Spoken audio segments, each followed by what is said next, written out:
भाद्रपद मास की 22वीं कथा में भीष्म पितामह के ब्रह्मचर्य का विस्तार पूर्वक वर्णन किया गया है।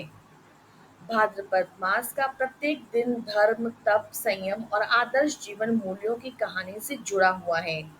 इस मास की 22वीं कथा महाभारत के महान चरित्र भीष्म पितामह की है, जो त्याग, व्रत, संयम और प्रतिज्ञा का एक ऐसा आदर्श है जो युगों युगों तक स्मरणीय रहेगा। प्राचीन समय में राजा शांतनु का विवाह देवी गंगा से हुआ था। उनसे एक अत्यंत तेजस्वी पुत्र उत्पन्न हुआ, जिसका नाम देवव्रत रखा गया। यह बालक वेद शास्त्रों में पारंगत, शास्त्र विद्या में निष्पात और अत्यंत विवेकी था। देवव्रत को बाद में भीष्म कहा गया, जब उन्होंने एक ऐसा महान व्रत लिया जिसकी कोई तुलना नहीं। राजा शांतनु को एक दिन मछुआरों की कन्या सत्यवती से प्रेम हो गया, परंतु सत्यवती ने पिता के सामने यह शर्त रखी, मेरी कन्या का पुत्र ही सिंहासन का उत्तराधिकारी बनेगा। राजा शांतनु धन संकट में पड़ गए। वे देवव्रत को बहुत चाहते थे, पर सत्यवती से विवाह भी करना चाहते थे। जब देवव्रत को यह बात ज्ञात हुई तो उन्होंने पिता के सुख के लिए सिंहासन का त्याग कर दिया, लेकिन मछुआरे को संतुष्टि नहीं हुई। तब देवव्रत ने आजन्म ब्रह्मचर्य व्रत लेने का प्रतिज्ञा किया।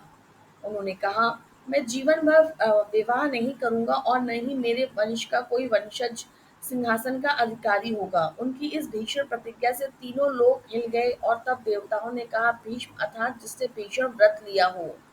उन्होंने आजन्म ब्रह्मचर्य व्रत का पालन किया, जीवन भर कुरुवंश की सेवा की, बिना किसी स्वार्थ के धर्म, नीति, दया और कर्तव्य के पालन में कभी विचलित नहीं हुए। उन्होंने अपनी मृत्यु का चयन भी स्वयं किया। जब तक सूर्य उत्तरायण नहीं हुआ, वे मृत्यु को स्वीकार नहीं किए। इस कथा से सीख मिलती है कि पिता का सेवा और कर्तव्य के लिए किया गया त्याग अमर होता है। ब्रह्मचर्य व्रत नहीं, केवल संयम ही है। आत्मनियंत्रण और आत्मबल का प्रतीक भी माना जाता है। भीष्म की तरह निस्वार्थ सेवा और धर्म को जीवन का उद्देश्य बनाना चाहिए।